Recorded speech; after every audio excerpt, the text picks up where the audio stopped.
Hey everyone, hope you're doing great. Welcome back to my channel. In today's video, we'll dive into what if Deku discovered the forbidden mode. Smash that subscribe button, and be sure to peek at the description below. Let's begin. The sky over Jaka's city was no longer a sky. It was a suffocating shroud of dust, debris, and the gray, swirling promise of annihilation. The sun had been choked out hours ago, replaced by the erratic, terrifying flashes of quirks colliding with the force of tactical nukes. Izuku Midoriya couldn't feel his legs. It wasn't that they were broken, though, functionally, they might as well have been. It was that the nerves were simply refusing to transmit data anymore. His body was a symphony of agony that had been playing so loud and for so long that his brain had simply turned the volume down to a dull, static hum. He was hovering in the air, buoyed by Nana Shimura's float, but the flight felt erratic, twitchy, much like his own heartbeat. Below him, the landscape was a ruin. Jaka Hospital was gone. The surrounding city blocks were pulverized craters. And in the center of that crater stood the architect of this hell, Tamayara Shigaraki. Or at least, the thing that wore Shigaraki's face.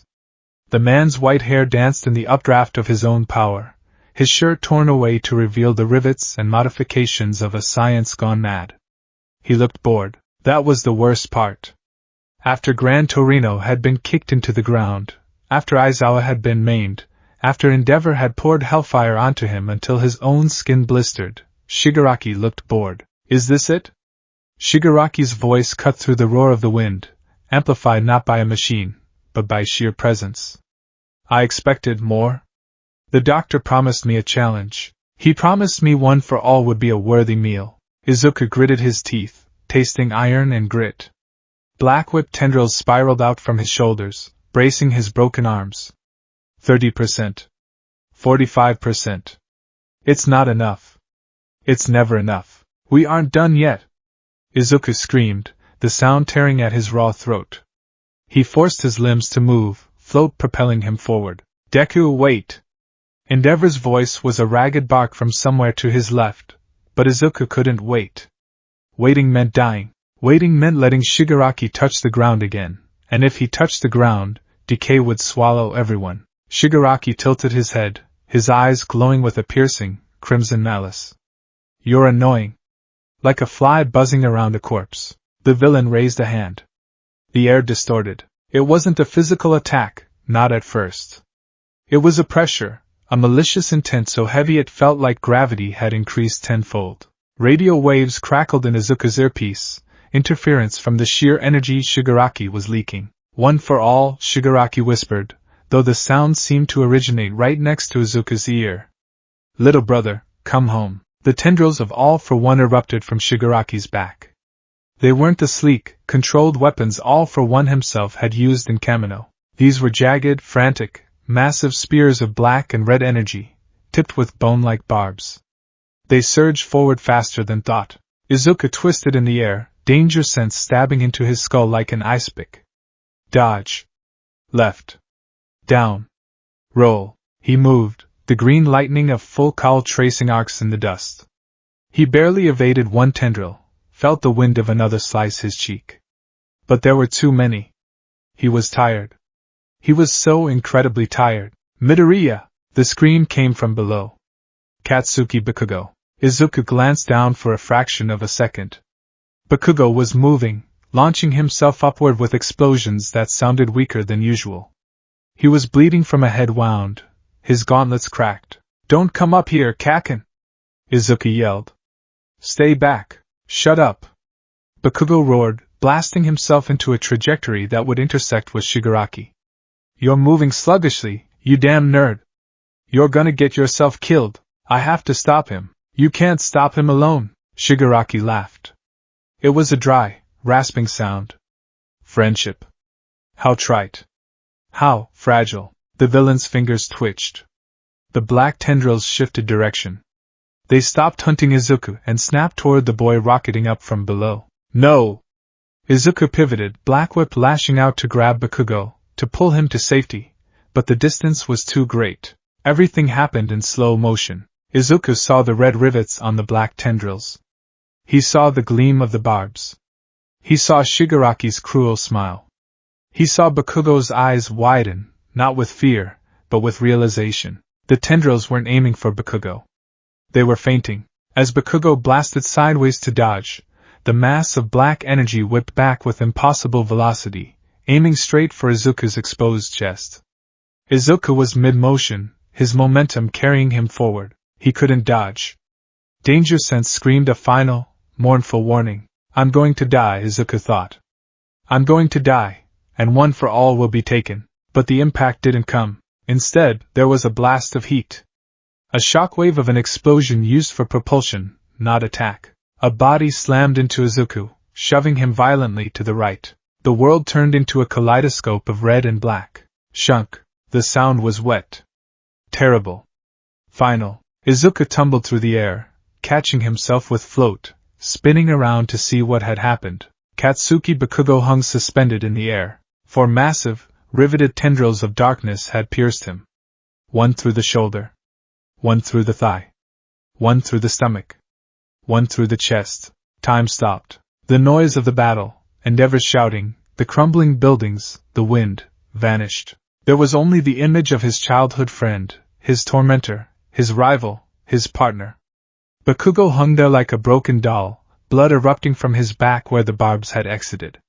His arms twitched, his mouth opened, but instead of a curse or a yell, a torrent of blood spilled down his chin. Casey-chan? Izuku breathed. The word felt like it belonged to a foreign language. Bakugo's eyes, usually sharp and filled with fire, were hazy. He looked at Izuku. He managed a weak, gurgling cough. Stop trying to do everything alone. Shigaraki retracted the tendrils. Bakugo fell. He didn't fall like a hero. He fell like a stone. A limp, discarded thing plummeting toward the jagged ruins of Jaka City below. How disappointing, Shigaraki sighed, flicking blood off the tendrils.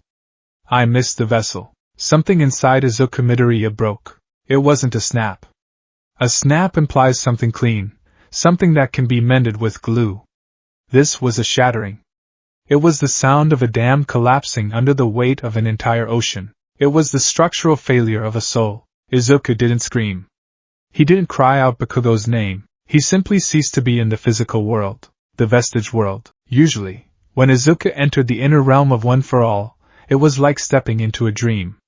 A smoky, ethereal void where the previous users sat in their stone chairs, watching, guiding. It was a place of quiet power, bathed in the aurora of the quirk's history. Not this time. This time, Izuku was yanked into the void with the violence of a car crash. He hit the floor of the mental realm hard, sliding across a surface that felt less like smoke and more like cold, wet obsidian. The sky above, usually a mesmerizing swirl of colors, was pitch black, boiling with storm clouds that rained static. Izuku scrambled to his feet. He was hyperventilating. His hands were shaking so hard they blurred. Kaken. Kaken is dead. He's falling. He's hole-punched. He saved me. Why did he save me? I have the power. I'm supposed to save him. Ninth. The voice was sharp, commanding. Izuku looked up. He was in the throne room, but the chairs were overturned. The vestiges were there. Nana Shimura, Daigoro Banjo, the fourth user Haikyuu Shinomori. They looked terrified. They weren't looking at him with pride or guidance. They were looking at him with panic. Ninth, listen to me. Nana Shimura stepped forward, her usually kind face twisted in anguish. You have to calm down. Your emotions are destabilizing the core. You're leaking too much power. Calm down? Izuku whispered. The voice didn't sound like his own. It sounded hollow. He put a hole in him. We know, Banjo said, his voice grim. We saw it, kid. But if you lose control now, you hand Shigaraki exactly what he wants. You have to lock it down. Lock it down? Izuku laughed. It was a jagged, hysterical sound. I locked it down. I controlled it. I stayed at 45%. I did everything right. And he still died. The black sky cracked. Lightning, red violent lightning, struck the ground of the vestige world, shattering the obsidian. I need more, Izuku snarled. He turned away from the vestiges. I need more power. Now. There isn't any more safe power to give. The first user, Yoichi, appeared in front of him. The frail, white-haired man looked desperate.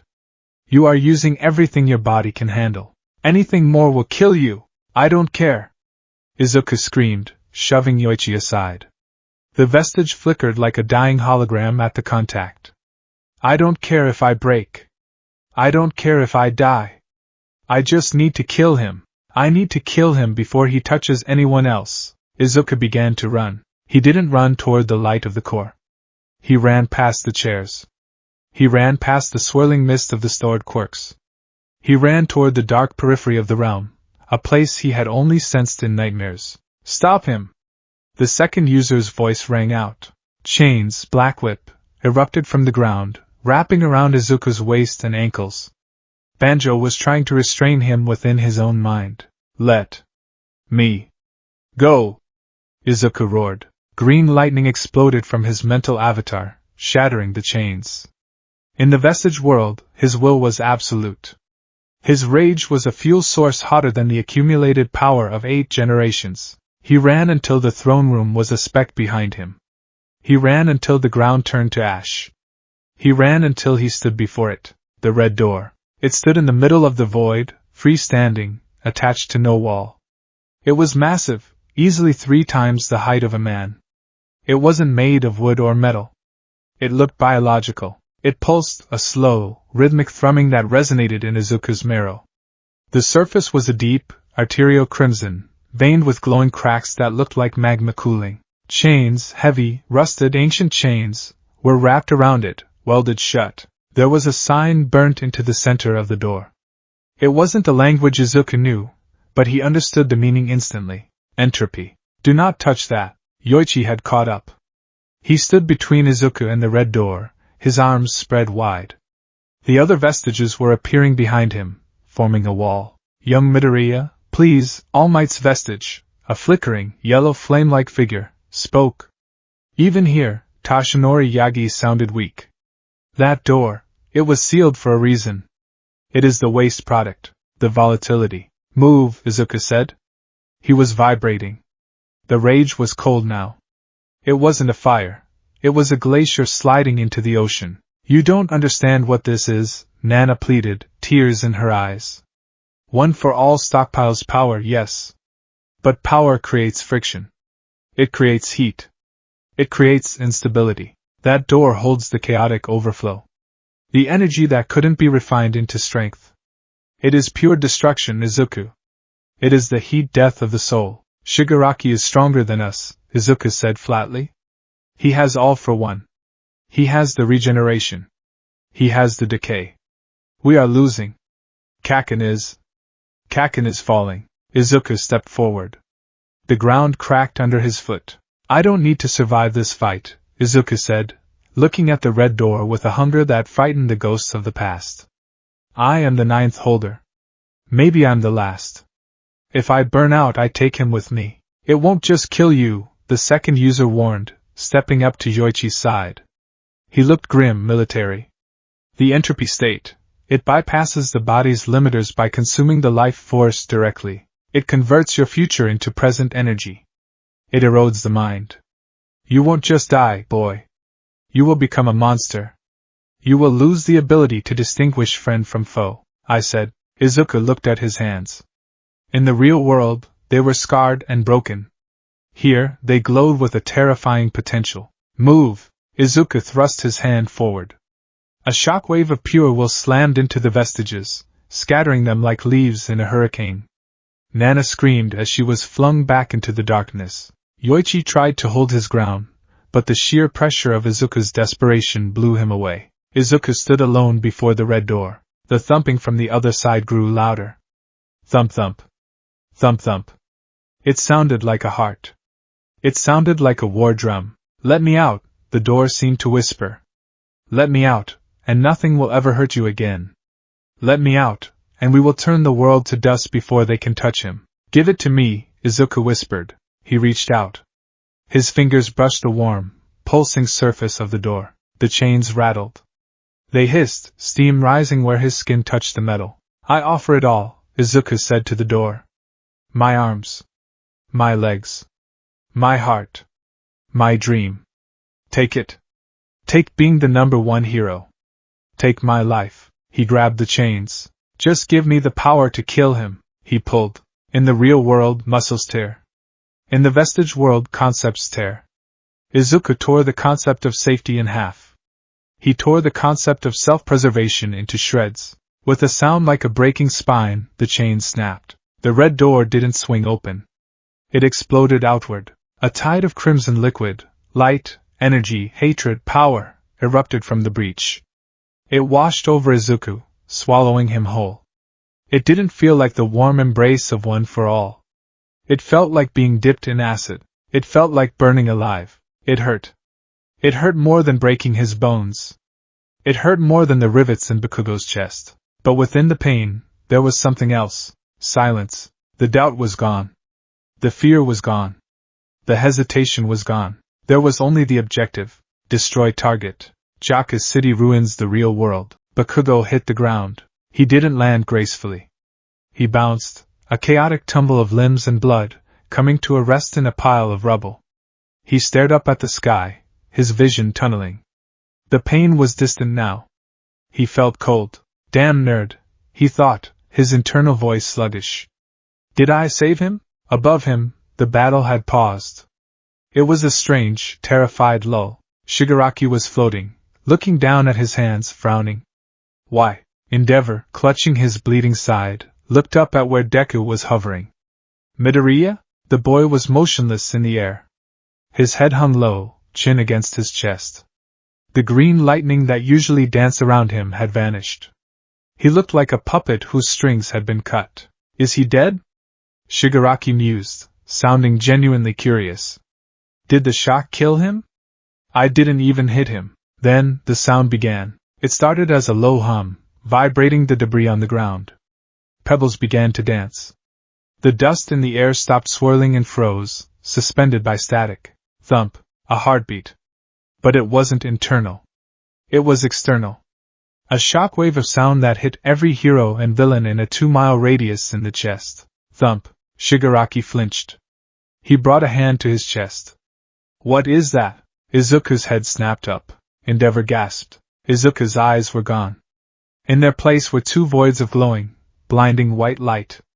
There were no pupils. No irises. Just raw, uncontained energy leaking from his skull. And the lightning, it returned. But it wasn't green. A jagged, violent bolt of crimson electricity erupted from Izuku's shoulder. It didn't arc harmlessly into the air. It struck a nearby floating chunk of concrete and atomized it. Dust. Gone instantly. Then came the black. Veins of void-like darkness began to crawl up Izuku's neck, weaving through the red lightning. The air around him began to distort, light bending as if the boy had become a singularity, a black hole in the shape of a human. Warning, Shigaraki's quirk, or rather, the search quirk stolen by AFO, blared in his mind. Danger. Critical.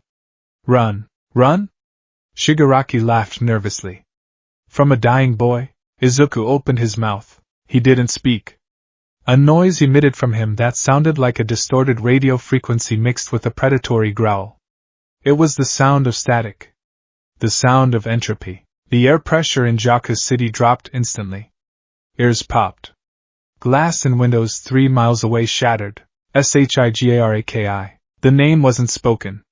It was projected, a vibration that rattled teeth. Shigaraki floated back a few feet, his instincts screaming louder now. What did you do? Izuku vanished. He didn't use sheer speed. He didn't use FA gene to build up kinetic energy. He simply ceased to exist at point A and existed at point B. Point B was directly in front of Shigaraki. Shigaraki's eyes widened. He barely had time to raise a hand. Izuku didn't punch him. Izuku's hand, wreathed in black void and red lightning, clawed through the air. He grabbed Shigaraki's face. The force of the grip cracked Shigaraki's modified jaw instantly. You touched him, the distorted voice buzzed. Shigaraki unleashed decay. The gray wave spread from his fingers onto Izuku's arm. It didn't work. The red lightning ate the decay. The entropy state didn't just break physics, it accelerated the decay of the decay itself. The quirk unraveled before it could rot Izuku's flesh. What? Shigaraki gargled through the hand crushing his face. You touched him, Izuku repeated.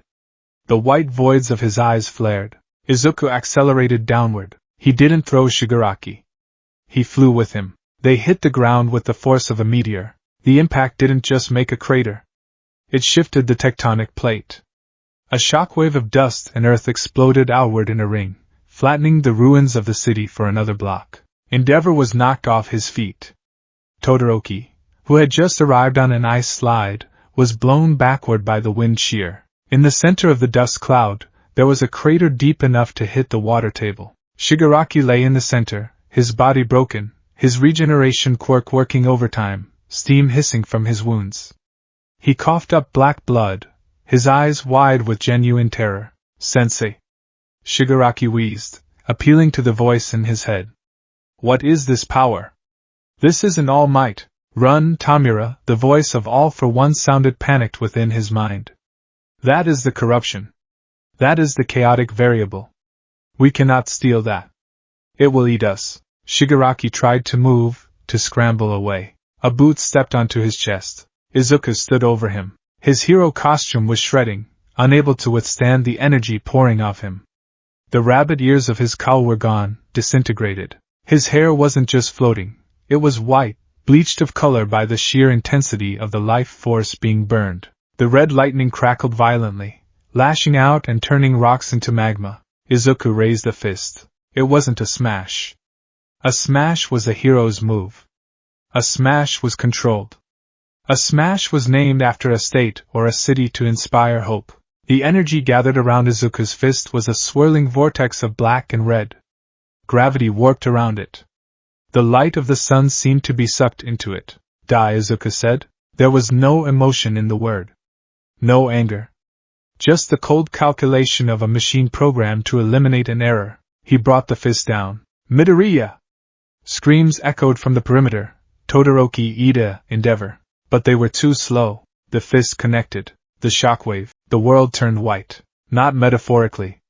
The release of energy was so intense that it bleached the retinas of everyone watching. Sound was suspended. Then came the blast. It tore through the district.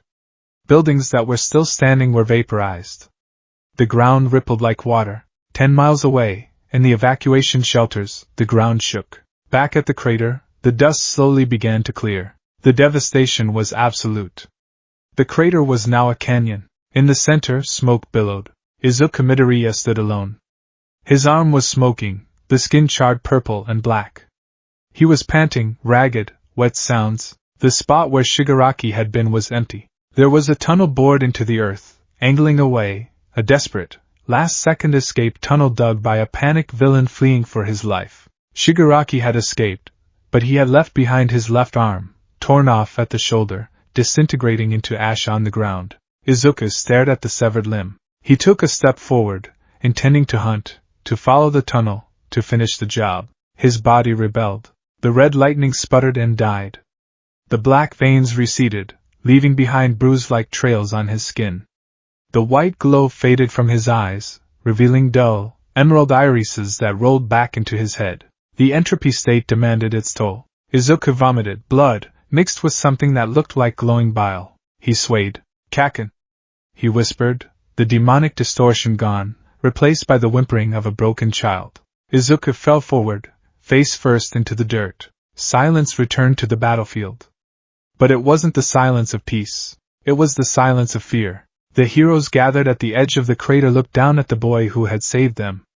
But they didn't look at him with relief. Endeavor stared at the unconscious boy, at the lingering red sparks jumping off his body, and for the first time in his life, the number one hero felt a chill that had nothing to do with cold. They hadn't just witnessed a quirk awakening. They had witnessed a monster breaking its cage, and the cage door was still open. The silence that followed the initial shockwave was heavier than the debris settling over Jaka City. It was a pressurized silence, the kind that exists in the split second before a dam bursts, or the moment a guillotine blade hangs suspended at the apex of its drop. The heroes who were still conscious, Endeavor, Todoroki, a battered Gran Torino, and the few sidekicks who hadn't been blown away, stared into the dust cloud.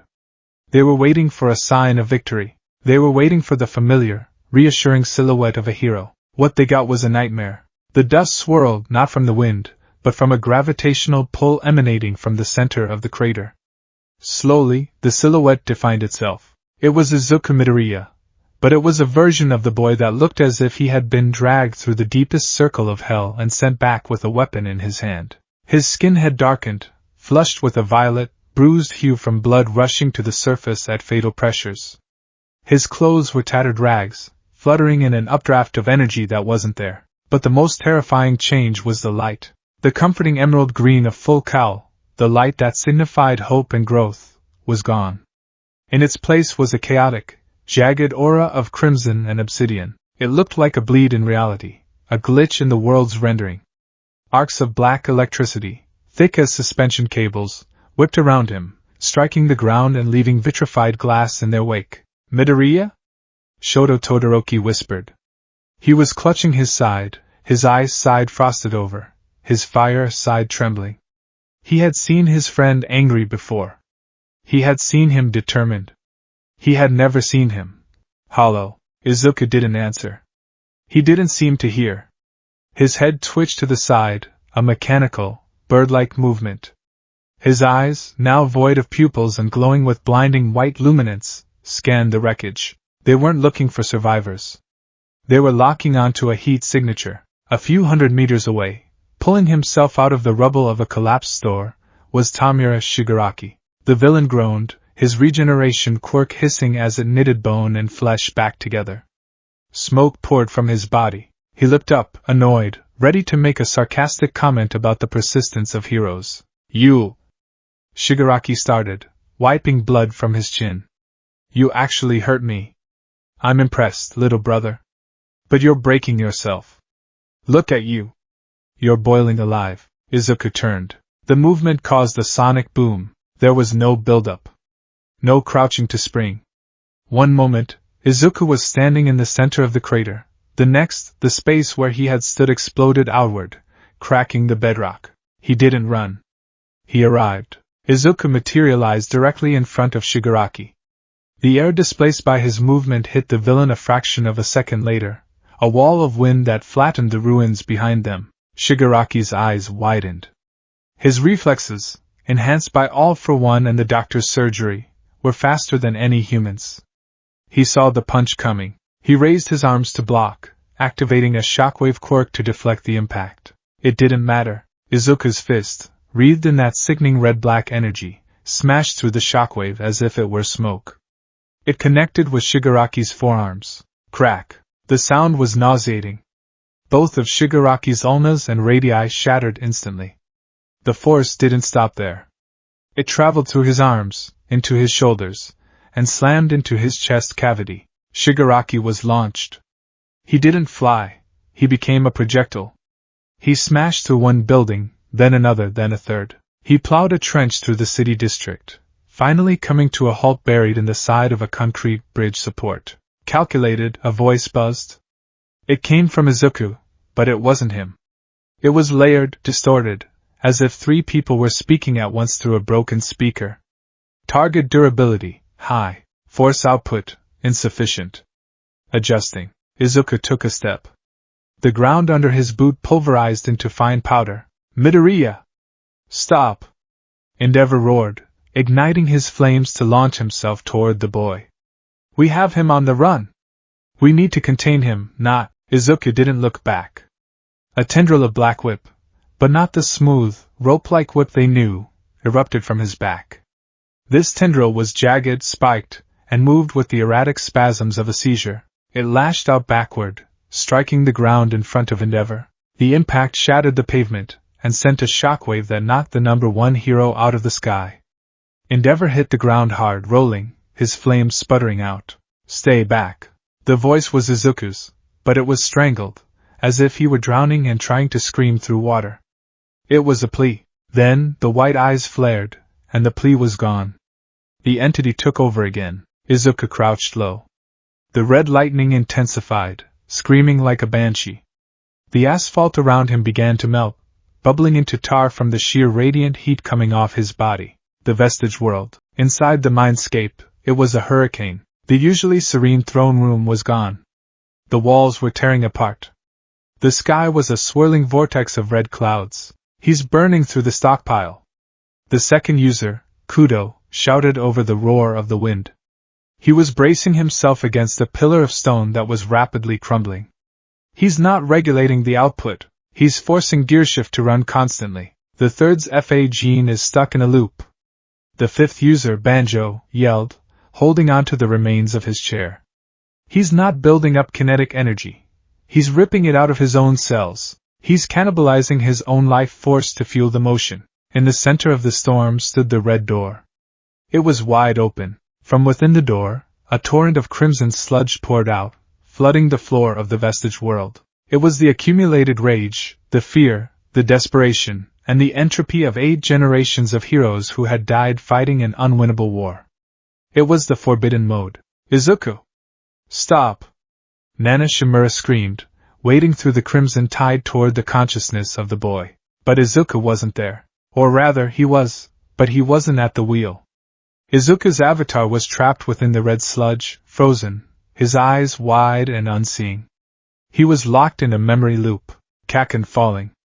The blood. The hole in his chest. Kaken falling. The blood. The hole in his chest. He can't hear you! The first user, Yoichi, cried out. The trauma broke the connection. The entropy state is running on autopilot. It has one directive: destroy the threat to the vessel's heart. If he keeps this up, Kudo grit his teeth, his body will disintegrate before he finishes the fight. He's moving faster than his muscles can hold together. Jaka City the slaughter. Shigaraki peeled himself out of the concrete bridge. His arms were already snapping back into place, the bones knitting together with sickening squelches. Hyperregeneration was a miracle, but even miracles had limits. You little brat, Shigaraki hissed. His vision was swimming. That punch had rattled his brain inside his skull. You think brute force is enough? I have the power of a god. He raised his hands. The ground around him began to turn gray and crumble. Decay. He would sink the entire city if he had to. Die! Shigaraki screamed, sending a wave of disintegration rushing forward. At the other end of the street, the red lightning flared. Izuku didn't dodge. He ran straight into the decay. He's insane! Burnin, one of Endeavor's sidekicks, screamed from the sidelines. As Izuku's boots touched the decaying ground, the red energy coating him acted as a shield. But it wasn't shielding him by blocking the attack. It was shielding him by destroying the attack. The entropy energy was vibrating so fast that it was atomizing the decay wave before it could touch Izuku's skin. It was a clash of two forces of destruction.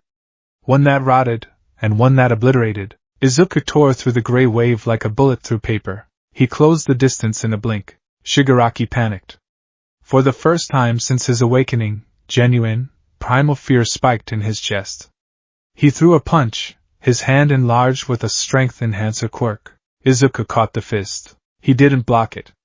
He caught it. The collision created a shockwave that blew the windows out of every building for a mile. Izuku's hand was small compared to Shigaraki's, but his grip was absolute. The black veins on Izuku's arm pulsed. You touched him, the distorted voice said again. Izuku squeezed. Shigaraki screamed as the bones in his hand were ground to dust. Then, Izuku pivoted. He utilized gearshift, not on himself, but on Shigaraki. He grabbed the villain's arm and twisted the laws of inertia. He accelerated Shigaraki's mass while keeping his own anchored. He slammed Shigaraki into the ground. Then he lifted him and slammed him again, and again, and again. It was barbaric. It wasn't a fight, it was a demolition. Izuku was using Shigaraki's body like a flail to beat the earth. Left, right, left, right. The pavement shattered. The bedrock cracked. Radio wave! Shigaraki screeched, unleashing an EMP burst to scramble Izuku's senses. Izuku didn't flinch. The white eyes didn't blink. Danger sense was bypassed because Izuku wasn't reacting to danger anymore. He was the danger. Izuku let go of the mangled arm, spun in midair, and delivered a heel drop kick directly to Shigaraki's sternum. The impact drove Shigaraki deep into the earth. A crater formed instantly, 30 feet wide. Water from burst mains sprayed into the air, instantly turning to steam against the heat of Izuku's body. Shigaraki lay in the mud, coughing up blood and chunks of organ tissue. His regeneration was slowing down. His body couldn't keep up with the rate of destruction. Help! Shigaraki wheezed, his eyes darting around. Sensei, help me! I cannot take over! All for One's voice echoed in his head, sounding terrified. His will is chaotic. If I try to steal One for All in this state, the feedback will destroy us both. We have to leave, Tamura. We have to run. Run? Shigaraki spat blood. I am the symbol of fear. You are nothing, the voice above him said. Shigaraki looked up. Izuku was hovering 10 feet in the air. He pulled his right arm back. The air around the limb began to warp and suck inward. Light, dust, sound, everything was being pulled into the singularity forming around his fist. The red lightning turned black. This wasn't 100%. This was 100% of the stockpile, plus the kinetic energy of Fa gene, plus the velocity of gearshift, plus the physical life force of Izuku Midoriya converted into pure thermal energy. It was a punch that would erase the city block. Endeavor! Shoto screamed, shielding his face. He's going to kill everyone. Endeavor scrambled to his feet. Get back! Everyone fall back! Get out of the blast zone. The heroes turned and ran. They weren't running from the villain. They were running from the boy who had wanted to save everyone. Izuku didn't care. His empathy was gone, burned away by the entropy. He saw only the target. Target, Shigaraki Tamura. Status, alive. Action, correcting. Smash, the voice whispered. But it wasn't a smash. He punched the air. An air cannon of compressed reality fired downward. Shigaraki screamed. He forced every quirk he had into defense. Rivet stab. Air cannon. Shock absorption. Hardening. He piled them all on top of him in a desperate cocoon. The blast hit. The sound was deafening, a roar that drowned out thought. A pillar of red and black light erupted into the sky, piercing the clouds invisible for miles. The ground liquefied. Shigaraki's defenses shattered like glass. The blast tore through his skin, flaying him. It crushed his organs. It drove him down, down, down into the dark earth. But the blast didn't stop there. It expanded. The shockwave ripped outward. Buildings crumbled into dust. Cars were tossed like toys. Gran Torino, lying broken near the edge of the battlefield, watched the red light consume the world. Tashinori, he thought, his vision fading. We made a mistake. We gave a torch to a child, and he burned the world down to keep it warm. The withdrawal. The pillar of light lasted for 10 seconds. When it faded, Jaka's city was changed. A massive, circular canyon had been carved out of the urban landscape. The edges were glass, glowing with residual heat. In the center of the abyss, deep in the darkness, there was movement. A blob of black sludge, liquid warp gate mixed with regeneration, was seeping into a crack in the earth. Shigaraki, reduced to a near skeletonized mass of flesh, was fleeing. He was burrowing like a worm, terrified, broken, his pride shattered. Go, go, go! AFO screamed in his mind. Do not look back. Above the hole, hovering on unsteady streams afloat, was Izuku. He raised a hand to fire another blast. He would chase him to the core of the earth if he had to. Thump! Izuku's heart stopped. Not a skip. A full stop. The red lightning flickered. The white glow in his eyes shuddered. Thump! It beat again, but painfully slow. The toll had been collected. The entropy state required fuel, and the rage was gone. Shigaraki was out of sight. The target was removed. The adrenaline crash hit Izuku with the force of a freight train. The red door in his mind slammed shut, the chains rewrapping themselves, scorching hot. In the real world, the black veins on Izuku's skin flared and then burst, spraying blood mist into the air. His bones, which had been held together by the energy reinforcement, suddenly remembered they were shattered. The flight failed. Izuku fell. He dropped 40 feet, hitting the vitrified glass of the crater floor with a sickening thud. He rolled, limp as a ragdoll. Steam rose from his body. His skin was a map of agony, burns, bruises, lacerations. His hair, once a vibrant green, was now streaked with shocking white, the pigment burned out by the stress. He lay there, face in the dirt. Casey-chan. The whisper was barely audible. silence returned to Jaka City. The aftermath. Endeavor was the first to reach the edge of the new canyon. He looked down, his eyes wide with horror. My God, he whispered. Down below, in the center of the destruction, lay the small, broken figure of Izuku Midoriya. He looked so small. Just minutes ago, he had been a titan capable of reshaping geography. Now, he looked like a child who had played with a loaded gun. Midoriya! Shoto slid down the glass slope, ice trailing behind him to slow his descent. He reached Izuku first. He hesitated to touch him. The boy was radiating heat like an oven. Don't touch his skin directly. Burnin yelled from the top. He's superheated. Shoto used his right side to cool the air around Izuku, creating a mist. Gently, terrified of what he might find, he turned Izuku over. Izuku's face was pale, gaunt. He looked like he had aged 5 years in 5 minutes. Blood trickled from his eyes, his nose, his ears. His breathing was shallow, a rattling wheeze. He's alive, Shoto called out, his voice cracking. But barely. Where is Shigaraki? Endeavor demanded, landing heavily beside them. Gone, Shoto said, pointing to the tunnel that had collapsed in on itself. He ran. He actually ran. Endeavor looked at the tunnel, then back at Izuku. The greatest threat to society had fled in terror from a high school student. It should have been a victory, but as Endeavor looked at the devastation around them, the leveled city blocks, the terrifying power that had been unleashed, he couldn't feel triumphant. We need a medevac. Now! Endeavor shouted into his comms. Priority Alpha. We have a critical casualty. Who is it? The dispatcher asked, static cutting through. Endeavor? Is it you? No, Endeavor said, staring down at the unconscious boy whose power felt less like a gift and more like a curse. It's Deku. A few hundred yards away, under a pile of debris, a hand twitched. Bakugo Katsuki gasped, sucking in a lungful of dust. Pain exploded in his chest. He coughed, blood spraying onto the rocks. He was alive. Somehow. The stab wounds were fatal, or should have been, but the adrenaline, or perhaps sheer stubbornness, was keeping him awake. He pushed a rock off his legs. He dragged himself forward, crawling. He had seen it. Through the haze of pain, he had seen the red lightning. He had felt the cold, suffocating pressure of that power. Deku. Bakugo wheezed, his vision blurring. He saw the steam rising from the crater. He saw Shoto and Endeavor crowding around a small figure. You idiot! Bakugo's head dropped onto the rubble. Tears mixed with the blood on his face. You weren't supposed to break yourself, for me. He blacked out. The hospital 3 hours later. Central Hospital was chaos. The wounded were pouring in by the hundreds.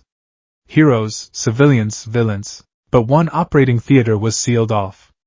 A quarantine zone. Inside, Recovery Girl stood on a stool, looking down at Izuku Midoriya. Beside her were 3 top surgeons and a specialist in energy-based quirk trauma. I can't touch him, Recovery Girl said, her voice trembling. What do you mean? The surgeon asked. He's dying. Multiple organ failure. Massive internal hemorrhaging. Every bone in his arms is powder. We need your quirk. Look at the monitor, Recovery Girl pointed. The display showing Izuku's vitals was erratic. But more importantly, the sensors detecting bioelectric energy were off the charts. His cells, Recovery Girl whispered, taking off her visor. They're vibrating. He's still in a state of hyperexcitation. If I use my quirk now, the influx of energy won't heal him. It will cause a chain reaction. He'll detonate. So we just watch him die. The surgeon snapped. We stabilize him manually, she ordered, though she looked defeated. We induce a coma. We lower his body temperature. We pray his body burns off the excess energy before his heart gives out. She looked at the boy's face. The streak of white hair stood out starkly against the green. Oh, All Might, she murmured. What did you give him? What in the world did you pass on? Deep in the unconscious mind, Izuku was floating in a dark ocean. It was cold here. Quiet. There was no pain. No Shigaraki. No war. Am I dead? He wondered. Not yet. Izuku turned in the water. Floating behind him was not a vestige. It wasn't All Might or Nana. It was a silhouette made of the same red, cracked energy as the door. It had no face, but it had a shape that was eerily similar to Izuku's own. "Who are you?" Izuku asked. The figure drifted closer. It reached out a hand. "I am the cost," the figure said. Its voice was the sound of the static roar. "I am the part of you that wants to win, no matter the price. I am the Red Door." Izuku recoiled. "Go away. You hurt people. You almost killed everyone." "I saved everyone," the figure corrected calmly. Shigaraki ran. "The threat is neutralized. Because of me. I lost control," Izuku argued, clutching his head. I felt like I wanted to eat him. I stopped being a hero." "Heroism is a shackle," the figure said, circling him like a shark. "It requires you to hold back. It requires you to save the villain. But some villains cannot be saved. Some must be unmade."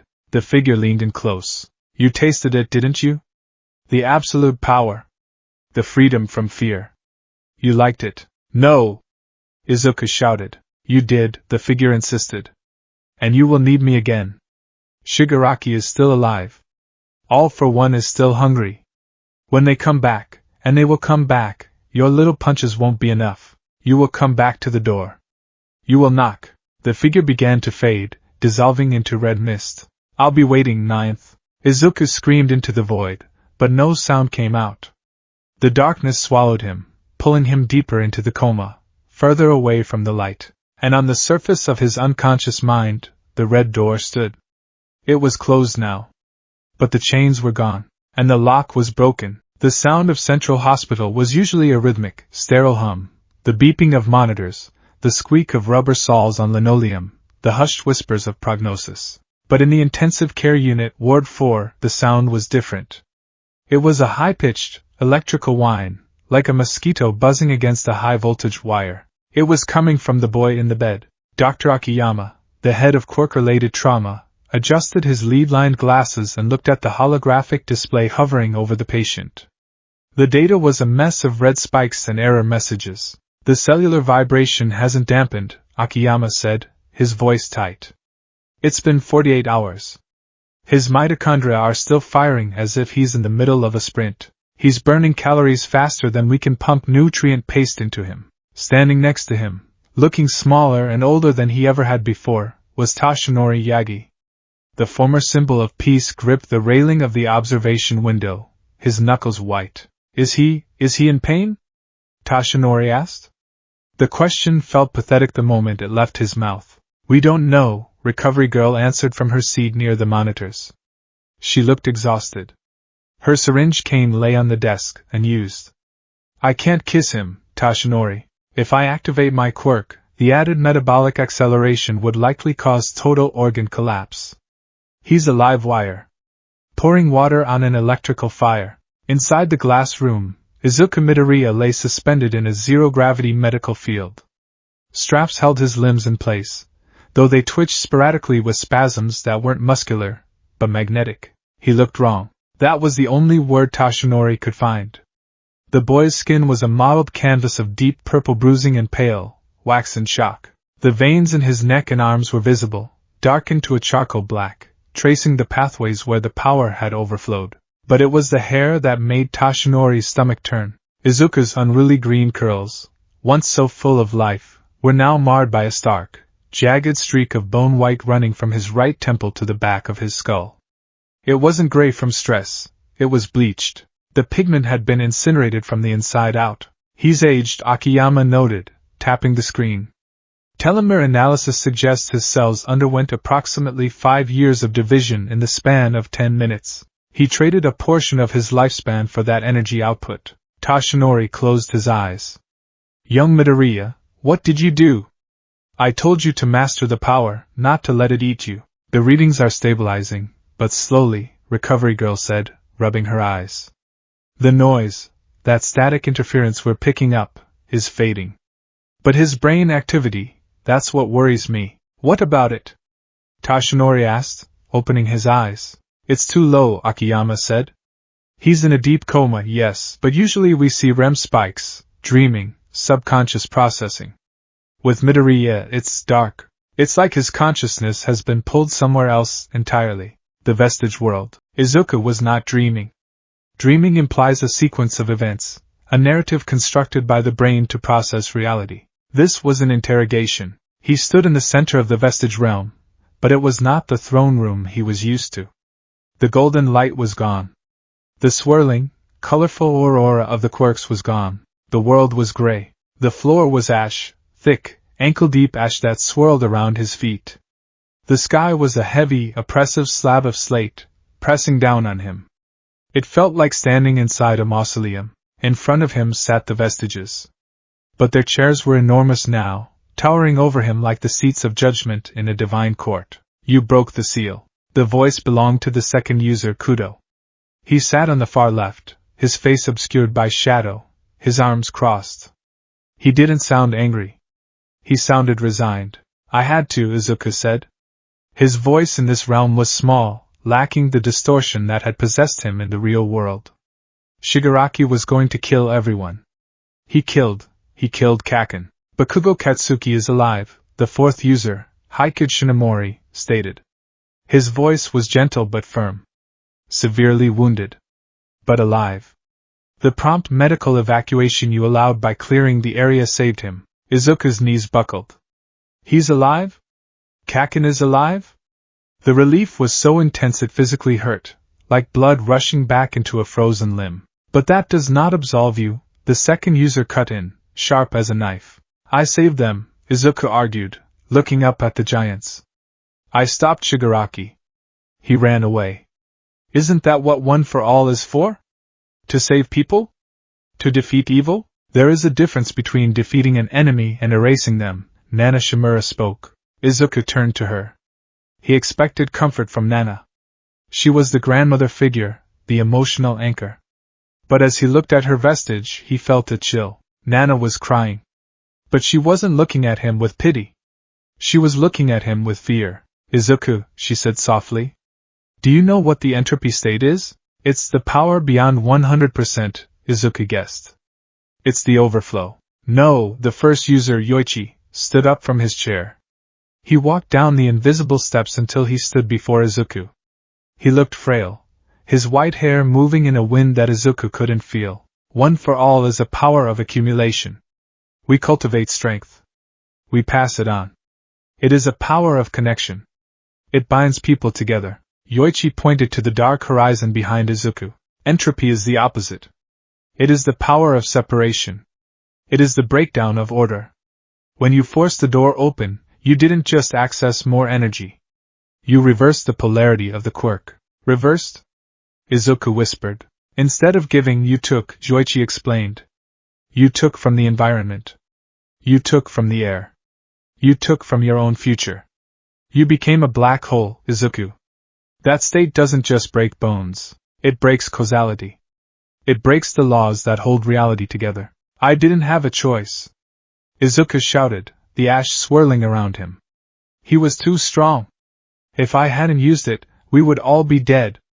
Is it better to be pure and dead, or corrupted and alive? The question hung in the air. The vestiges exchanged looks. That is the question every wielder of great power asks, Daigoro Banjo, the fifth user, grunted. And the answer ain't pretty, kid. The problem isn't that you used it to survive. The problem is what it did to you. Banjo pointed a finger at Izuku's chest. Look at yourself. Izuku looked down. In the vestige world, his avatar usually looked like his hero self. Green suit, determined. Now, his chest was transparent. Inside his ribcage, where his heart should be, there was a small, swirling vortex of red and black energy. It was spinning slowly, rhythmically. Thump thump. It wasn't a biological heart. It was a singularity. You let it in, Nana whispered. The red door isn't just a lock, Izuku. It's a filter. It keeps the raw, chaotic nature of the power from mixing with your soul. You tore the door off. Now, the entropy is part of your core. So, what does that mean? Izuku asked, trembling. Am I a villain now? No, Yoichi said, placing a hand on Izuku's shoulder. The touch was cold. But you are no longer just a vessel. You are a reactor. And the containment walls are cracked. We have to seal it again, the second user commanded. We, the vestiges, we'll spend every moment of our existence holding that door shut from the inside. But we cannot do it alone. You must never reach for it again. I won't, Izuku promised quickly. I never want to feel that again. It felt empty. Don't lie to us, Ninth, the second user snapped. Izuku flinched. We felt your emotions, Kudo continued, leaning forward. We felt the rage. But we also felt the exhilaration. For a moment you didn't feel pain. You didn't feel fear. You felt like a god. You enjoyed the efficiency of the slaughter. Izuku wanted to deny it. He wanted to scream that he hated hurting people. But the memory of the power, the sheer, intoxicating ease with which he crushed Shigaraki's bones, rose up in his mind. It hadn't felt like hard work. It had felt right. Izuku choked. That is the addiction, Nana said sadly. That is the danger. The forbidden mode doesn't just kill your body. It offers you a shortcut to your goal, but the price is your humanity. Yoichi stepped back. The ash began to rise, forming a wall between Izuku and the vestiges. You are waking up, Yoichi said. Your body is stabilizing. But listen to me, Izuku Midoriya. You are fragile now. One for all will not flow through you as easily as it did before. The channels are scorched. Wait. Izuku reached out. What do I tell All Might? What do I do? You must rebuild the vessel. Nana's voice faded as the world began to dissolve into white. But be warned. The door is closed, but it is not locked.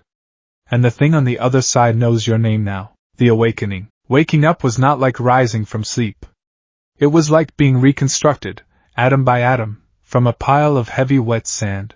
The first sensation was weight. Izuku felt incredibly heavy. His eyelids felt like lead curtains.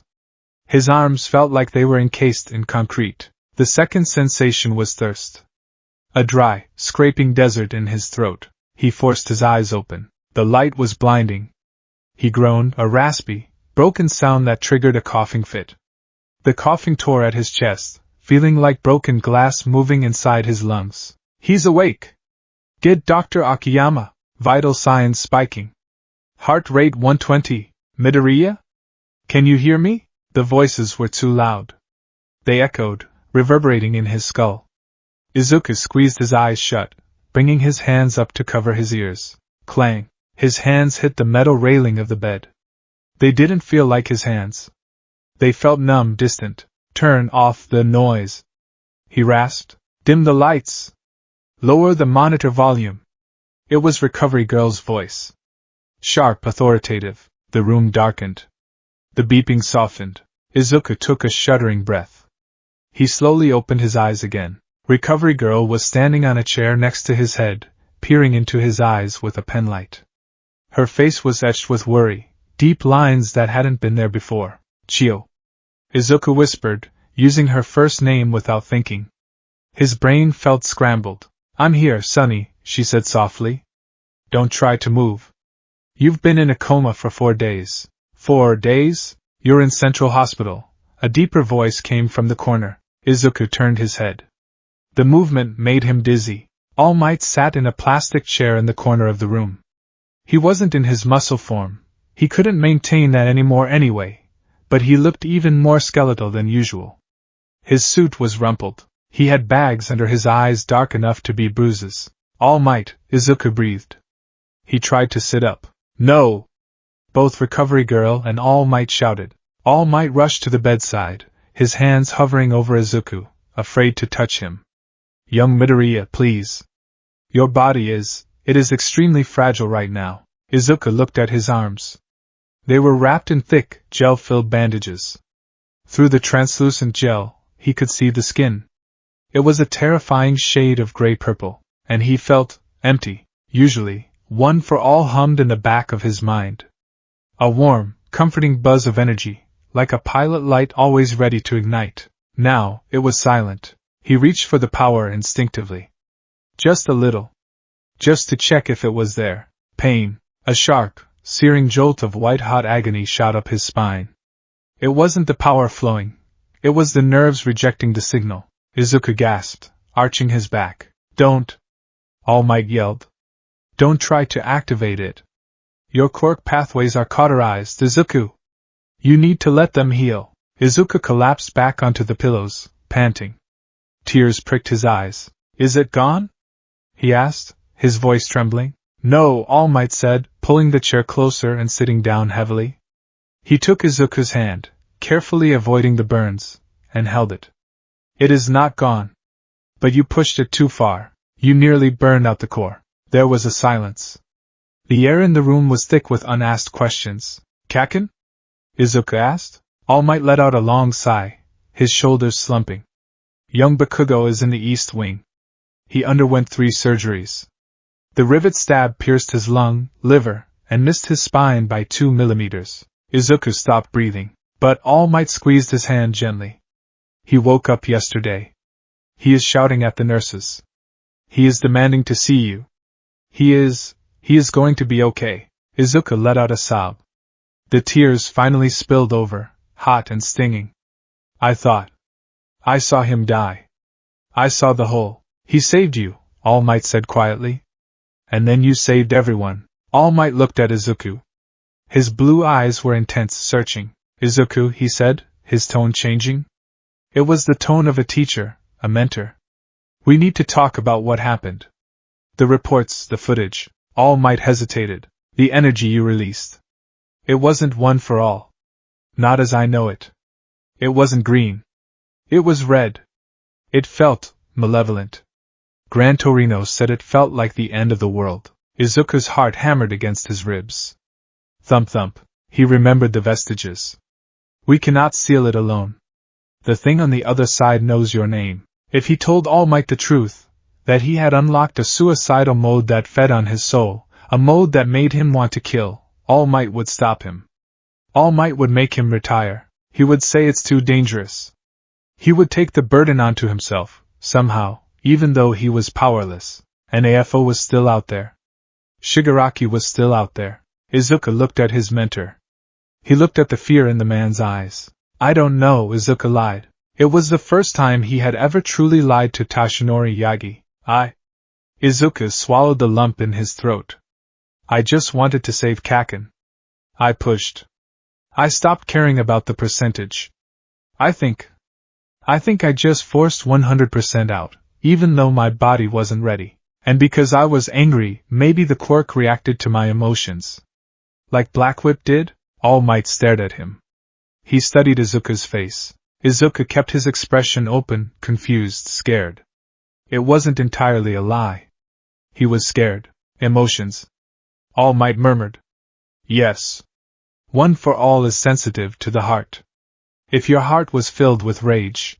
All Might sat back, seemingly accepting the explanation. But there was a shadow in his eyes. A sliver of doubt. It changed you, my boy, All Might said softly. He reached out and brushed a strand of hair away from Izuku's forehead. He touched the white streak. This is the mark of life force being drained. You used your own vitality as fuel. I had to, Izuku said. To win. No, All Might said firmly. You didn't win. You survived. There is a difference. All Might stood up. He looked out the window at the city skyline. The Public Safety Commission is covering up the details. They are saying you used a super move that backfired. But the heroes who were there. Endeavor, Gran Torino, they are afraid, Izuku. They are afraid of you. Izuku looked at his hands. I know. You will stay here until you can walk, All Might commanded. And when we return to UA, no training. No quirks. Not until I say so. We are going back to basics. We have to find out if you broke the vessel permanently. Okay, Izuku whispered. All Might turned to leave. At the door, he paused. I'm glad you're alive, Izuku, he said, his voice cracking slightly. I don't know what I would have done. He left the room. Izuku lay alone in the silence. He closed his eyes. Knock, knock. The sound echoed in his mind. It wasn't from the hallway. It was from deep inside. The red door was shut. But the knocking was coming from the other side. 3 days later the withdrawal, recovery was hell. Not the physical therapy. Though learning to walk again with atrophied muscles and brittle bones was agonizing. But the mental state. Izuku felt slow. It was as if the world was moving through molasses. When he dropped a spoon, He watched it fall for what felt like an eternity. When people spoke, their words seemed to drag. It's a side effect of the time dilation, Dr. Akiyama explained during a checkup. Your brain was processing information at hyperspeed during the entropy state. Now that you're back to normal neural speeds, reality feels sluggish. It's like stepping off a highway onto a dirt road. But it was more than that. Izuku sat in a wheelchair by the window, looking out at the hospital gardens. He felt bored. Before the war, he was never bored. He was always analyzing, muttering, thinking about quirks. Now, everything seemed trivial. He watched a bird flying and thought, inefficient flight path. He watched a security guard walking and thought, left me weakness. Strike point. He shook his head, trying to clear the intrusive thoughts. Stop it. That's not me, Deku. The voice was raspy, angry, and familiar. Izuku spun his wheelchair around. Standing in the doorway, leaning heavily on an enforced hand, was Katsuki Bakugo. He looked terrible. He was shirtless, his chest wrapped in thick bandages that went from his waist to his neck. He was pale, sweating, and his legs were shaking. Kaken! Izuku tried to stand up, but his legs gave out. He collapsed back into the chair. You shouldn't be walking, the nurse said. Screw the nurse, Bakugo grunted. He shuffled into the room, dragging the forced stand with him. It was a painful, slow process. He reached the chair next to Izuku and collapsed into it, gasping for breath. For a long minute either of them spoke. They just breathed. The rhythmic beep of Izuku's monitor and the wheeze of Bakugo's lungs filled the air. You look like shit, Bakugo finally said. You look worse, Izuku shot back, a small, genuine smile touching his lips. Bakugo stared at him. He looked at the white streak in Izuku's hair. His expression didn't have its usual scowl. It was intense, searching. I saw you, Bakugo said. Before I passed out. I saw the red lightning. Izuku looked away. Yeah, that wasn't one for all, Bakugo said. It wasn't a question. It was a variation. Izuku used the prepared lie. I pushed too hard. Bullshit, Bakugo spat. But he didn't yell. He leaned forward, wincing as his stitches pulled. I know what your power feels like, nerd. I've been chasing it for a year. That was something else. That was death. Izuku gripped the armrests of his wheelchair. I thought you died. I saw the spikes go through you. Yeah, well, I'm tough, Bakugo huffed. He looked down at his own hands. My body moved on its own. I didn't think. I just didn't want you to get skewered. Why? Izuku asked. Why did you save me? Bakugo looked him in the eye. Because you looked like you needed help. And that's what a hero does, right? That's what you always say. Izuku felt tears prick his eyes again. The irony was bitter. Bakugo had acted like the perfect hero, and in response, Izuku had become a monster. Whatever you did, Bakugo lowered his voice. Whatever that power was, don't use it again. I won't. I mean it, Deku. Bakugo's voice was hard, almost frightened. You looked at me. When you were hovering there. You looked at me, and I don't think you recognized me. You looked like you were looking at an object. Izuku froze. He didn't remember that. He remembered the rage, the attack on Shigaraki, and then the darkness. I'm sorry, Izuku whispered. Don't apologize, Bakugo snapped, looking away. Just fix it. We still have to win. But not like that. If you win like that, it doesn't count. Bakugo struggled to stand up. I'm going back to my room. If the hag catches me here, she'll kill me. He shuffled to the door. Kaken, Izuku called out. Bakugo paused. Thank you? For saving my life. Bakugo didn't turn around. He just raised a hand in a weak, dismissive wave. Don't make me regret it. The discharge 1 week later. The day Izuku was released, the press was waiting. The hospital had tried to keep it quiet, but rumors had spread. The boy who defeated Shigaraki. The Red Lightning. Izuku sat in the back seat of All Might's car. The windows were tinted. He watched the reporters flashing their cameras, shouting questions. What is your quirk? Are you related to All Might? Is it true you destroyed a city block? Ignore them, All Might said from the driver's seat. We are going straight to UA. The dorms have been reinforced. You'll be safe there. Safe. Izuku looked at his reflection in the window. The white streak of hair made him look like a stranger. He didn't feel safe. Every time he closed his eyes, he saw the red door. Every time he felt frustration, at his slow healing, at the weakness of his body, he felt the tug. It was a seduction. Why limp when you can fly? The voice inside whispered. Why be weak when you can be a god? Izuku clenched his fist. His hand trembled. The war wasn't over. Shigaraki was alive. All for One was planning his next move, and Izuku Midoriya realized, with a sinking dread, that the hardest battle wasn't going to be against the villains. It was going to be against the hunger growing inside his own chest. The car sped away from the hospital, leaving the city behind. But the shadow followed them, sitting silently in the back seat, waiting for the next time the world pushed Izuku Midoriya too far. The world was too slow. That was the first thing Izuku Midoriya noticed upon returning to the Heights Alliance dormitories. It wasn't just that his body was broken, limbs encased in compression braces, bones knitting together under the accelerated, but cautious, treatment of recovery girl. It was that reality itself seemed to be lagging. When Ochako Uraraka dropped a book in the common room, Izuku watched it fall. To anyone else, it was a half-second blunder. To Izuku, it was a frame-by-frame descent. He saw the cover flutter. He saw the pages fan out. He saw the dust motes dance in the air disturbed by the object. He had time to think about catching it, time to realize his body wouldn't respond fast enough, and time to feel a spike of irritation at the laws of physics before the book finally hit the floor with a dull thud. Deku-kun? Uraraka asked, her voice sounding stretched and distant, like audio played at 0.75 speed.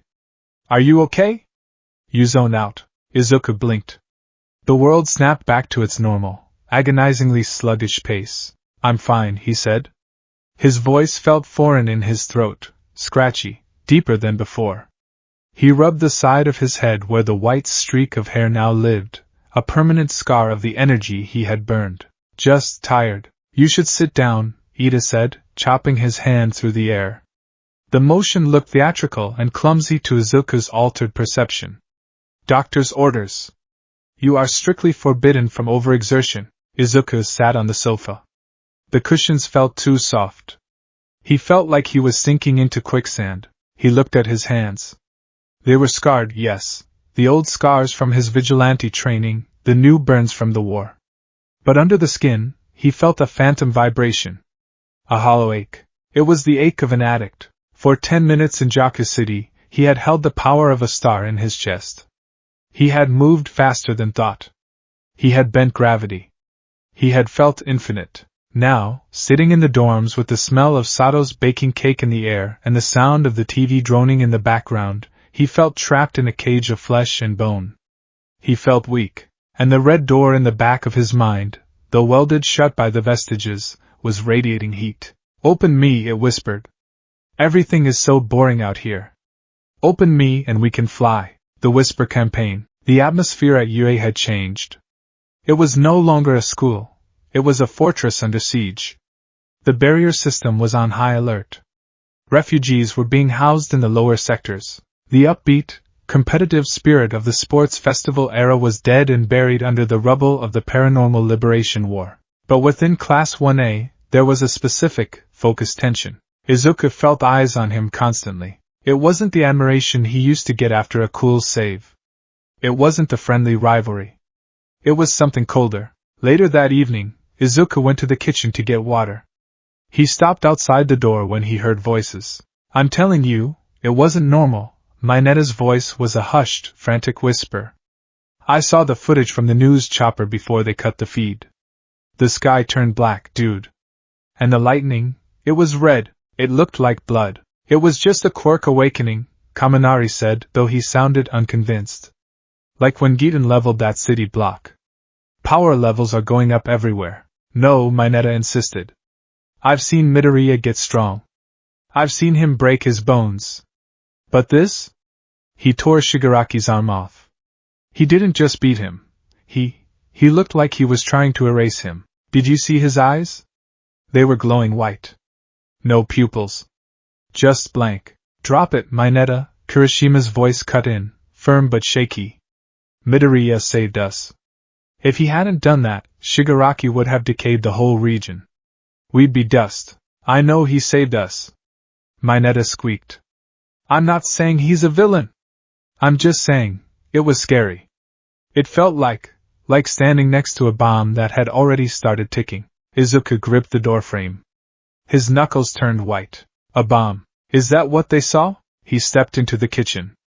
The conversation died instantly. Mineta jumped so hard he nearly fell off his stool. Kaminari pretended to be intensely interested in a bag of chips. Kirishima offered a stiff, overly bright smile. Hey, Midoriya! Kirishima said too loud. Just getting a snack? Yeah, Izuku said. He walked to the sink. He could feel them watching his back. He could feel them measuring his movements, looking for the monster Mineta had described. He filled his glass. The water was lukewarm. I'm not a bomb, Izuku said quietly, not turning around. Silence stretched in the kitchen, thick and uncomfortable. We know, man, Kaminari said, his laugh nervous. Mineta's just being. Mineta. You know how he gets. Izuku turned. He looked at Mineta. Usually, he would offer a reassuring smile. He would stutter out an explanation. It's okay. I just pushed 100% too hard. But the entropy-touched soul didn't want to reassure. It felt a spike of cold irritation. Why do I have to explain myself to you? I broke my body for you. I died for you. Izuku's eyes narrowed slightly. Mineta flinched, shrinking back against the counter. Izuku caught himself. He forced his face to relax, forced the mask of Deku back into place. I'm tired, Izuku said softly. Good night, guys. He walked out. As he left, he heard Mineta exhale a breath he had been holding for 30 seconds. The confrontation. The next day, the sun was gray, filtered through the perpetual dust haze that now covered Japan. Izuku was sitting on a bench outside the dorms, staring at an ant crawling across the pavement. He was focusing on the ant, trying to make himself care about its journey. Left leg. Right leg. Antenna twitch. Stop staring at the ground like it owes you money. Izuku didn't look up. He knew the footsteps. He knew the smell of nitroglycerin and burnt sugar. Katsuki Bakugo stood over him. Bakugo was in bad shape. He was leaning on a crutch, his chest heavily bandaged under a loose t-shirt. His movement was stiff, favoring his right side where the rivets had pierced his lung, but his eyes were as sharp as ever. Sit down, Kaken, Izuku said. You're straining your stitches. Don't tell me what to do, Bakugo growled, but he sat down on the other end of the bench with a wince he couldn't hide. They sat in silence for a moment. You're vibrating, Bakugo said. What? Your leg, Bakugo pointed with his chin. You're bouncing it. And your fingers are twitching. You look like a junkie going through withdrawal. Izuku placed a hand on his knee to stop the bouncing. My nerves are just settling. Recovery girl said. Cut the crap, Bakugo interrupted. He turned to face Izuku. I know you, Deku. Better than anyone. You're not twitching because you're hurt. You're twitching because you want to use it again. Izuku felt a flash of anger. I don't want to use it. It hurts. It hurts, but it worked, Bakugo countered. I saw you. Before I passed out. You were hovering there like some kind of avenging deity. You looked at me, and for a second I didn't see you. I saw nothing. Just power. I saved you, Izuku said, his voice dropping an octave. You were falling. You were dying. I know! Bakugo shouted, slamming his hand on the bench. He winced, clutching his side, but pushed through the pain. I know you saved me. But at what cost? You ripped a hole in the sky. You destroyed a city block. That wasn't one for all, Izuku. That was something else. Izuku stood up. He couldn't sit still anymore. The energy under his skin was prickling, like insects crawling in his veins. It was necessary, Izuku said, pacing. Shigaraki is stronger than All Might was. He has the regeneration. He has the decay. 100% isn't enough anymore, Kaken. It's just not enough. If I want to win, if I want to keep you all alive, I need more. So you turn into a monster? Bakugo challenged. You think that's what All Might wanted? You think that's what I want? To be saved by something that eats my best friend's soul? I'm still me. Izuku spun around. Are you? Bakugo stood up, kicking his crutch aside. He wobbled but stood his ground. Look at you. You're aggressive. You're cold. You nearly took my Netta's head off with a look last night. You're losing your empathy, nerd. And if you lose that, you're just a villain with a hero license. Shut up, Izuku hissed. Make me. Bakugo stepped closer. Go on. Use that red lightning. Show me what you are. Izuku's hand clenched. For a split second, a microsecond, the red door in his mind rattled. A spark of crimson electricity jumped from Izuku's index finger. Zap! It struck the pavement between them. It wasn't a normal spark. It didn't just scorch the concrete. It vaporized a divot the size of a golf ball. The sound was a sharp, ear-splitting crack. Bakugo didn't flinch, but his eyes widened. He looked at the hole in the ground, then back at Izuku. Izuku stared at his hand, horrified. He hadn't meant to do that. He hadn't even called for OFA. It had just slipped. See? Bakugo whispered. You're leaking. Izuku backed away. I didn't. You can't stay here, Bakugo said. It wasn't an insult. It was a terrifying observation. You're a walking nuke with a faulty trigger. Izuku turned and ran. He ran back into the dorms, ignoring the pain in his legs, fleeing from the truth in Bakugo's eyes. The symptom. 2 days later, the faculty decided it was time for a light assessment. The logic was sound. The students needed to get back into a routine to combat the PTSD. They needed to feel capable again. Class 1A gathered in Gym Gamma. The atmosphere was muted. Everyone was wearing their hero costumes, but many of the costumes were patched up, scarred from the war. Aizawa stood at the front. He was missing a leg, balancing on a sleek prosthetic. One of his eyes was covered by an eye patch. He looked like a veteran of a lost war. We're doing simple rescue and restraint drills, Aizawa said, his voice raspy. No heavy combat. No ultimate moves. Pair up. Midoriya, since you're still recovering, you're with Zero. You're on retrieval detail. Izuku nodded. He put on his gamma suit. It felt tight.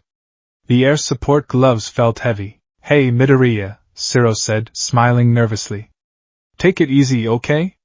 Just tape M and grab M. Right, Izuku said. Take it easy, the buzzer sounded. The scenario was simple. Robots were moving through a simulated rubble zone. Catch them, restrain them, bring them to the safe zone. Izuku moved. He activated One for All, full call at 5%. It felt pathetic. It felt like trying to run underwater. He jumped, expecting to soar, but only cleared a few feet. His timing was off. His brain was processing the environment at entropy speed, but his body was moving at human speed. Too slow. Too slow. Too slow. A robot, a zero-pointer villain bot, emerged from the rubble. It wasn't a threat. It was programmed to be slow, but to Izuku, it looked like Shigaraki. The metal gleam. The red eye. Flashback. The hospital ruins. The dust. The blood on Bakugo's chest. Midoriya! Flank left. Zero shouted, shooting tape to bind the robot's arms. Izuku tried to flank. But his leg seized up, a cramp from the muscle atrophy. He stumbled. The robot swiped at him. It was a clumsy, slow attack. It would have just knocked him over, but the frustration boiled over. I can't move. I'm weak. If I'm this weak, I can't save anyone. I need to be faster. I need to be stronger. Just a little, the voice whispered. Just a drop. Get away! Izuku screamed. He didn't use 5%. He didn't use 45%. He reached for the red pulse. He didn't open the door. He just peeked through the keyhole. Entropy, 2% output. The air in Gym Gamma screamed. It wasn't a whoosh. It was a shriek of displaced atmosphere. Red lightning, thick and jagged, erupted from Izuku's body. It didn't arc gracefully. It exploded outward like shrapnel. Zero, who was 10 feet away, was blasted backward by the sheer pressure. He hit a concrete pillar hard, the breath knocked out of him. Izuku moved. He vanished from his position and reappeared directly in front of the robot. He didn't punch it. He merely touched it. He swiped his hand across the robot's torso. The metal didn't crumple. It disintegrated. The robot was cleaved in half diagonally, the edges of the cut glowing with molten heat. The top half of the machine slid off and crashed to the ground, instantly turning into a pile of slag. The shockwave from the movement shattered the windows of the observation deck. Izuku landed in a crouch, steam hissing from his skin. For a second, he felt it. The rush. The silence. The perfection. Then, the backlash hit. His arm popped. A blood vessel burst in his nose. He gasped, the red lightning fading instantly, leaving him trembling and vomiting bile onto the gym floor. Zero! The scream came from Kirishima. Izuku looked up dazed. Zero was slumped against the pillar. He wasn't moving. The shockwave had knocked him out. A piece of shrapnel from the robot was embedded in the wall, inches from his head. The class was frozen. Uraraka had her hands over her mouth. Momo was creating a shield, her eyes wide with terror. Even Todoroki looked ready to fight. They weren't looking at the robot. They were looking at Izuku, and they were terrified. That's enough. Aizawa's voice boomed, amplified by a speaker. Aizawa used his capture scarf to swing down from the observation deck, landing between Izuku and the rest of the class. His single eye glowed red, erasing Izuku's quirk. Midoriya, Aizawa said, his voice low and dangerous. Stand down. Izuku looked at his shaking hands. Smoke was rising from his fingertips. Izuku stammered. I just wanted to be faster.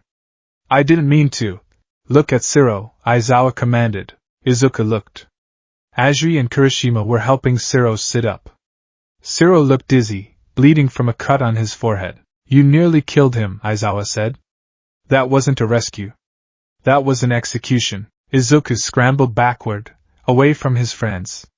No. I didn't. I wouldn't. Class is dismissed, Aizawa announced, not taking his eye off Izuku. Everyone returned to the dorms. Midoriya, come with me. As the class filed out, nobody looked Izuku in the eye. They gave him a wide berth, as if he were a contagious disease. The decision. Aizawa's office was dark.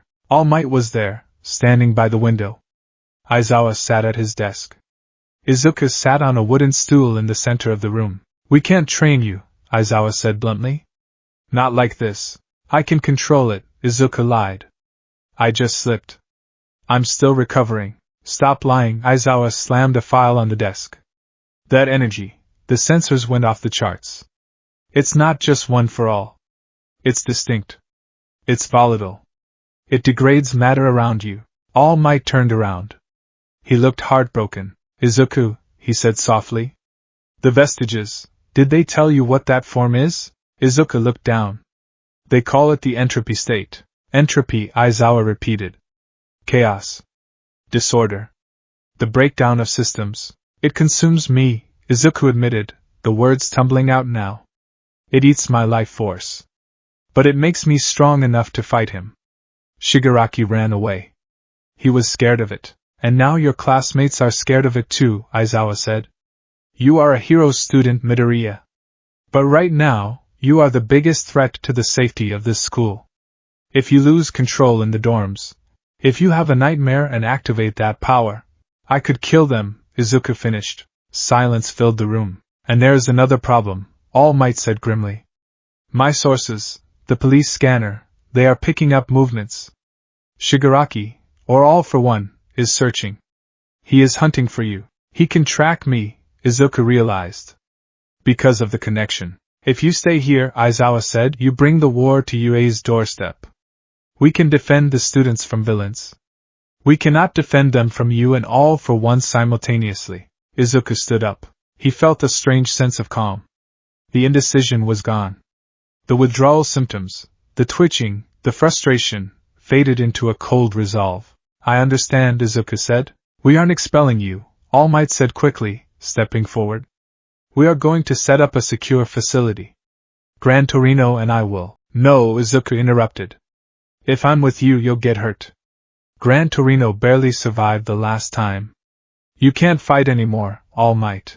All Might flinched as if slapped. I have to go, Izuku said. Alone. Midoriya, that is suicide, Aizawa warned. You are mentally unstable. That power is addictive, I know, Izuku said.